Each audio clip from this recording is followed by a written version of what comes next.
यही तो असली आराम की सबसे ऊंची अवस्था है। एक आदमी एक अमीर के घर की अलमारी में 20 साल से ज्यादा समय तक छिपा रहा। जब वह रोक नहीं पाता था तो उनका टॉयलेट इस्तेमाल करता था। जब भूख लगती थी तो मालिक के बाहर जाने पर चुपके से निकलकर उनका बचा हुआ खाना खा लेता था और इस्तेमाल किए बर्तनों को साफ भी कर देता था। और वह 20 साल तक किसी को नजर नहीं आया। इसका कारण यह था कि उस साल वह सूदखोरों से बचने के लिए हड़बड़ी में ट्रक में रखी पुरानी अलमारी में छुप गया था। लेकिन जब उसने फिर से अलमारी खोली तो पाया कि वह किसी अमीर के बेडरूम में था। इससे पहले कि वह बाहर निकलने का कोई रास्ता सोच पाता, उसने सीढ़ियों से कदमों की आवाज सुनी। अनावश्यक परेशानी से बचने के लिए उसे अस्थायी रूप से बिस्तर के नीचे छिपना पड़ा। जल्द ही घर के मालिक दंपति बेडरूम में आ गए और दोनों की आगे की बातचीत से निक को एक अच्छी खबर मिली कि बेडरूम में कुल 2 अलमारियां थीं। अब पति पत्नी के पास पुरानी अलमारी है, पीछे वाली अलमारी का अब इस्तेमाल नहीं होगा। यह सुनकर निक के दिमाग में एक साहसिक विचार आया। रात में जब दोनों सो गए, वह चुपके से बिस्तर के नीचे से निकला। सबसे पहले बाथरूम गया और 10 घंटे से ज्यादा रोके हुए को आराम से निकाल दिया। शुरू में उसने रात के अंधेरे में निकल जाने की सोची, लेकिन सोचा कि वह बचपन से अनाथ था, शादी नहीं की थी और ऊपर से उस पर ब्याज का कर्ज था। इसलिए इस घर में छिपकर कुछ समय बिताने का फैसला किया। ये सोचकर वह कमरे में वापस गया, सावधानी से बिस्तर के नीचे घुस गया और बिना किसी परेशानी के रात बिता दी। अगले दिन जब घर के मालिक काम पर चले गए, तब निक बिस्तर के नीचे से निकलने की हिम्मत जुटा पाया। शरीर और मन को आराम देने के बाद उसने अपनी एक के बाद एक शरारती हरकतें शुरू कर दी। बाहर वालों से खुद को छुपाने के लिए उसने खास तौर पर सारे पर्दे खींच दिए। फिर मालिक का शेविंग रेजर लेकर दाढ़ी बनाई और उनके बाथरूम में नहा भी लिया। प्यास लगने पर फ्रिज से उनका दूध निकाला, यहाँ तक कि बच्चों के बिस्कुट भी नहीं छोड़े। खाने पीने के बाद वह घर का काम करने लगा, विदेशी संस्करण की घोंघा लड़की की तरह। यहाँ तक कि मालिक से भी ज्यादा आनंद लेने लगा। सीडी लगाई और धमाकेदार गाना बजाया। अपने आप को और ज्यादा आसानी से घूमने फिरने लायक बनाने के लिए उसने खास तौर पर घर के मालिक का स्पोर्ट्स वियर पहन लिया। लेकिन आगे जो वह करने वाला था वह सभी की सोच को झकझोर देने वाला था। इस घर में अपना ठिकाना बनाने के लिए उसने पिछली अलमारी का दरवाजा उतार दिया, पुरानी अलमारी के अंदर एक रास्ता बना दिया और कपड़े वापस टांग दी। वह खुद इस गुप्त ठिकाने में छिप गया और वहीं से परजीवी जैसा जीवन बिताने लगा। निक को लगा कि उसका प्लान पूरी तरह से सही है, लेकिन उसे पता नहीं था कि उसने इस घर में पहले ही अमिट निशान छोड़ दिए थे। जैसा कि उम्मीद थी, जब महिला घर लौटी तो उसने देखा कि सुबह के गंदे बर्तन अब चमक रहे थे और चाय के बर्तन भी सलीके से सजे हुए थे। शुरू में उसे लगा कि यह उसकी बेटी छोटी मैंने किया होगा, लेकिन जब उसने पूरा घर छान मारा तो पता चला कि बेटी अभी स्कूल से नहीं लौटी थी। ये देखकर वह चकरा गई।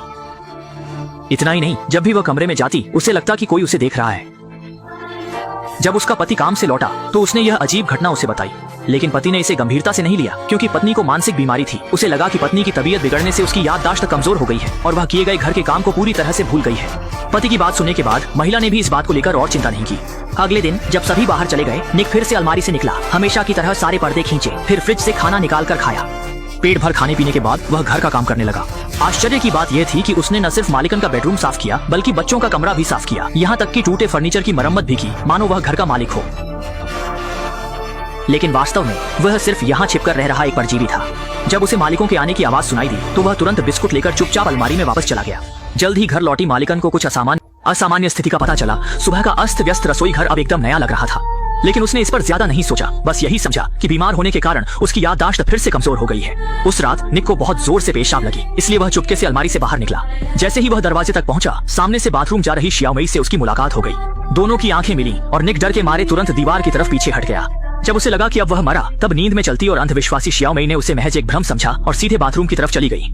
जब निक राहत की सांस ले रहा था, अगले दिन महिला मालकिन का एक फोन कॉल उसे तनाव में डाल देता है।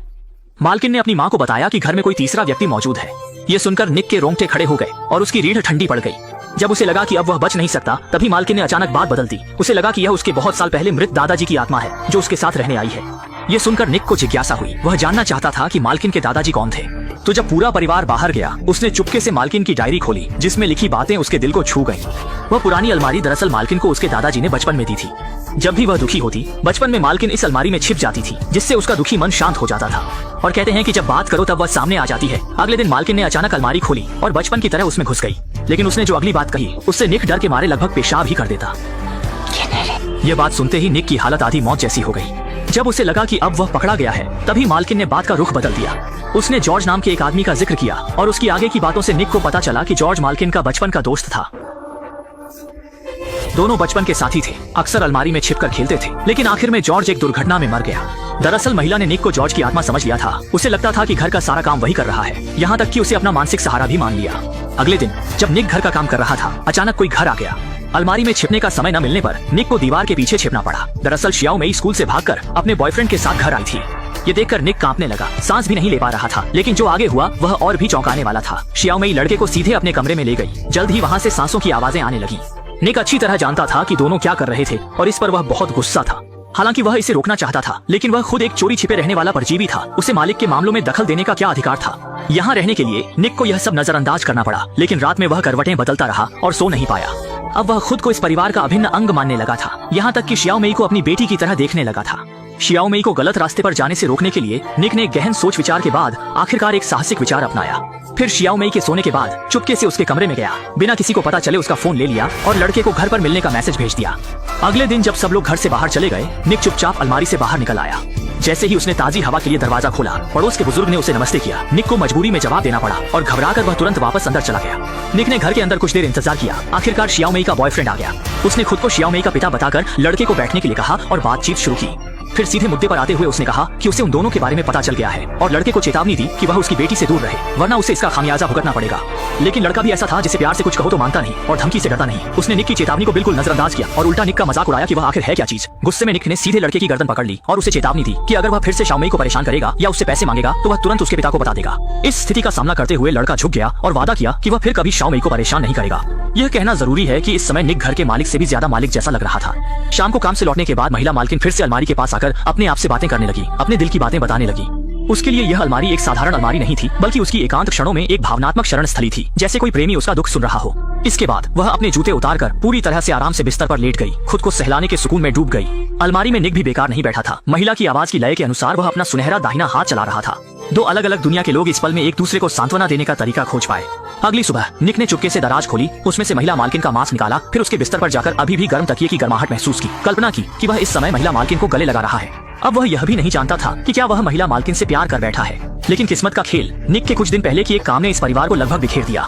शियाओ मेई ने अपने पिता को उसके और उसके बॉयफ्रेंड को अलग करने के लिए दोषी ठहराया, लेकिन घर के मालिक को यह सब कुछ समझ नहीं आया। लेकिन शियाओ मेई का मानना था कि उसके पिता नाटक कर रहे हैं और इस बात को लेकर दोनों में बड़ी बहस हुई। गुस्से में शियाओ मेई घर में नहीं रहना चाहती थी और महिला मालकिन को अपनी बेटी के साथ कुछ दिनों के लिए मायके जाना पड़ा। निक इस बारे में बहुत शर्मिंदा था। उसे लगा कि उसे अपनी निजी इच्छाओं के लिए शियाओ मेई और लड़के के रिश्ते में दखल नहीं देना चाहिए था। परेशान मन से उसने दरवाजा खोला। कौन है? पड़ोसी था। बूढ़े आदमी ने फिर से उसका अभिवादन किया। उसे फिर से जवाब देना पड़ा।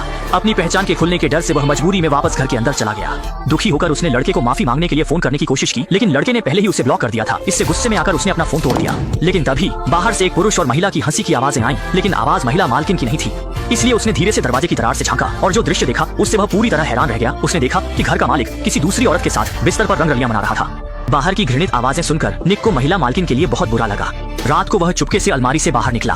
बिस्तर पर अस्त व्यस्त पड़े दोनों को देखकर उसने महिला मालकिन के लिए इस बेईमान पति को सजा देने का फैसला किया।